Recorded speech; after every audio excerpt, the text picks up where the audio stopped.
And welcome back to Subculture After Dark. Well, we know that you love to listen to new music on this show, and there is a brand new band out there that I want you to all get to know. The name of the band is Verderbnis, and they've got a brand new album out at the moment called Paria, and we thought we would actually get one of the members of the band on the phone tonight to chat all about this amazing new album. Welcome to the program, Marcel.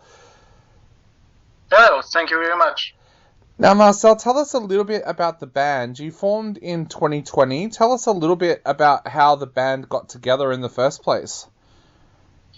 Yes, it's a good question because the history of the band is unofficial, longer than to expect, because it all started maybe 2014, 2015, where I've written some black metal tunes, just for the love of the music, but in that time I had other bands that were more focused on classical hard rock and heavy metal, but there were always a big love for the kind of black metal music in all generations to consider, like the first wave, the second wave, or the more good production style we have now.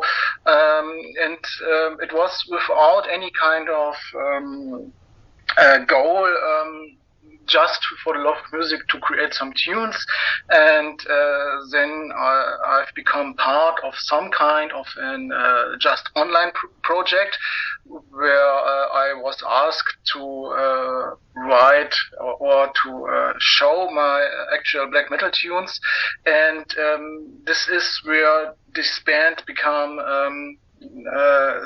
some like a certain project, because the other member who was asked me was Jan Ricker is his name. He's all mentioned in the album too, and he had begun to written down some lyrics, and we put all the things together, but just as some kind of online project. And then 2 or 3 years later, because it was always some kind of a side project, I met Martin Hartmann, who is the actual current vocalist of the band,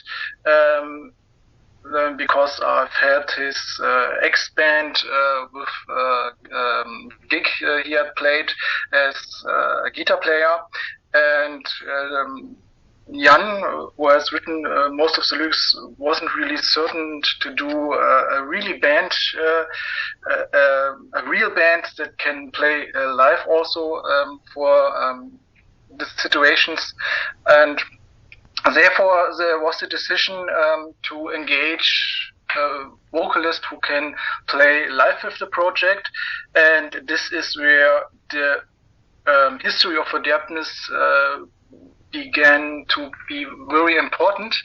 I have to choose my words carefully, and this was maybe 2020, because Martin had the connection to our drummer Noel and the bass player Kevin, and then we started to re-record a lot of demos I have done, which is now the actual album, and this is where this whole project become a real band. Not just to have a band and to reach some goals, like you had to get famous, you had to get music, you have to get play live as much as possible, because this whole thing was born out of the passion for the music, just to create music what I want to listen by myself, and I think that is the most important thing to say about the band and what it actually is. And now, for God's sakes, we can play the tunes in their honest making live, and that is where we are now. We have done the production as possible as we could do with our budget. We have reached MDD Records as a label, and now we're sitting here, and this is the first interview I've ever made for this band. So I hope this is enough of the information you have asked for. Definitely, it is, and we're honoured that the first show that you've spoken to is Subculture After Dark. We're very, very honoured for that. tell us a little bit about what kind of things inspire the music. Like, what kind of things have inspired you when you sat down to work on the music that we hear on this album? Yeah, a good question also. As I sat down 2014, 2015, I was really deep into that classical stuff, like, Emperor, Dark Throne, Bessery, of course, a little bit Merciful Fate, the stuff maybe every black metal band is mentioned as the influences, but I have a lot of influences from bands in the 70s. I'm a really great Richie Blackmore fan. I like really especially bands like Rainbow or Deep Purple, and also some kind of melodic death metal tunes, and as I write down some black metal tunes in the style of the bands I have first mentioned, I want to connect some kind of, let's say, classical songwriting to it, which means that what you can get to hear is something you don't forget very fast. I call it the smoke on the water rule, some kind of a way. It may sound awkward to a lot of black metal fans, but I've created the tunes in some kind of a way.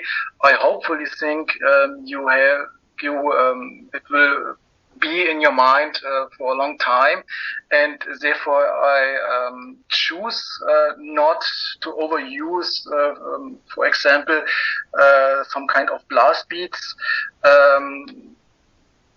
to make things more, let's say, audible, but not in a commercial kind of way, just in the way I like to hear music.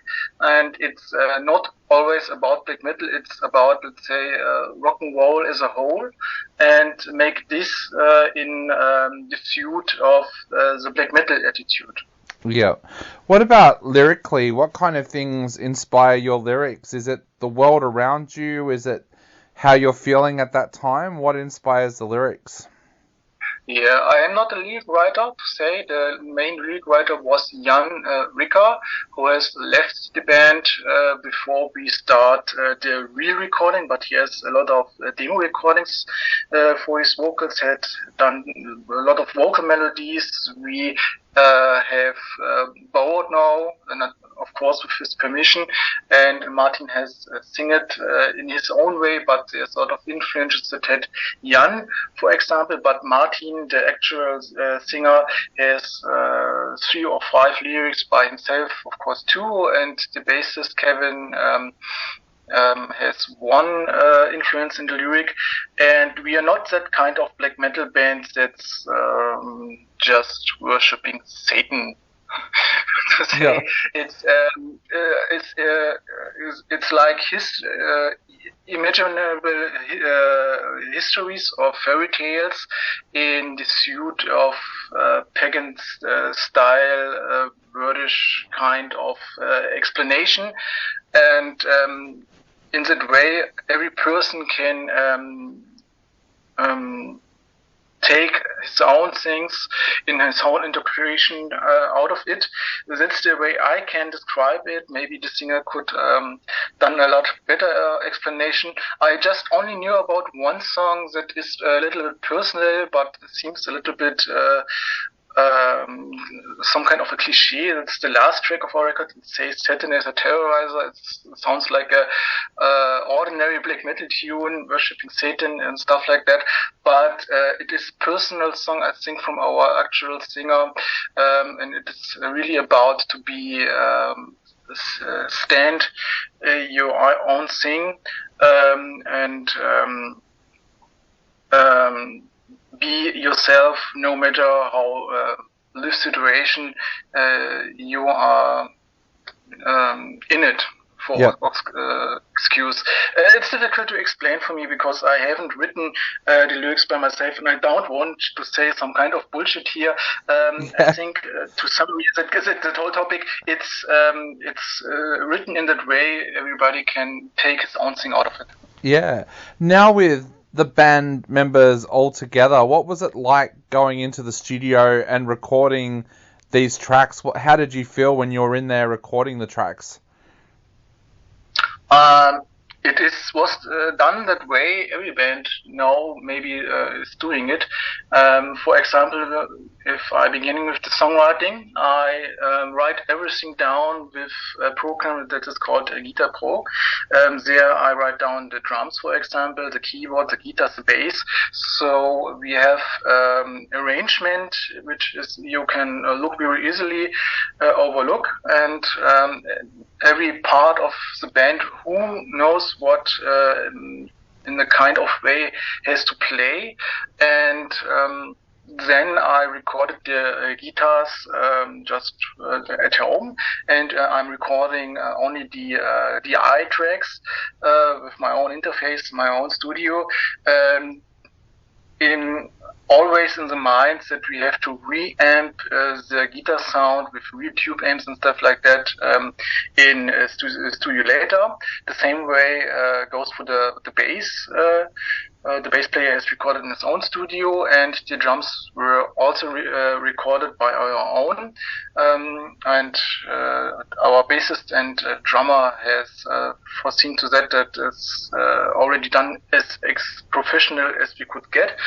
And even the vocals were recorded by ourselves, and the studio work were to consider for reamping and mix mastering process, and the reamping took 1 day in the metal studios by Thorsten Sauerbrei, and then everything, the mix and the mastering process were finished by him in his studio, and he sent us the tracks so we can discuss how we want it to maybe want it in the end result. Same for the keyboards I've done in my home studio. So it's pretty much a home studio recording, but the mix and mastering process were done in the studio, and that can be maybe a little bit stressful, and especially if you have a 7 to 5 job, you don't have the time 24/7 for your music. But I think it's the best way we could put out it in a quality way, and we think we will work it for the second record in the future, of course. And that's the way most bands do it today. Awesome. So now that the album is out, what are your plans going forward? Are you already working on new music? Are you hoping to get out there and do some live shows? What are the plans now? The main plans is we have done a music video. Maybe if some noticed, it was released the 1st September, last Friday. The main goal is that Verderbnis gets the attention by a lot of metal people out there, that they know who is this band, and maybe consider the band is worthy to see on a gig. We have to explain Verderbnis is just underground act at the moment, and we try to make it more some kind of a semi-professional band that will maybe not tour like other professional bands that are on tour maybe for half in a year, but we want to express the band that way, that we have maybe let's say 10 or 20 gigs that are worthy to play and worthy to come for the audience to see Verderbnis. That is the goal that seems reachable in a honest way and a realistic way, I think. We're working on that measure if you think on the just live performance, and for the artistic just for that I'm thinking about what to say. I think just for the music, of course, there's the goal to write a second album that is not only some kind of a one-man project, like it was done with the first by myself. It is more done in the kind of a band, because the other band member have the ability to write their own music, and we want to write songs more that kind of a band. I think that is the little goals we have in mind for now. Awesome. So we cannot wait to hear some of the music that you guys are going to have coming out, and especially checking out the video clip. But I'm sure after this interview, a lot of our listeners are going to want to take a listen to the album. So what would you like to say to people out there who are about to sit down and listen to the album for the first time?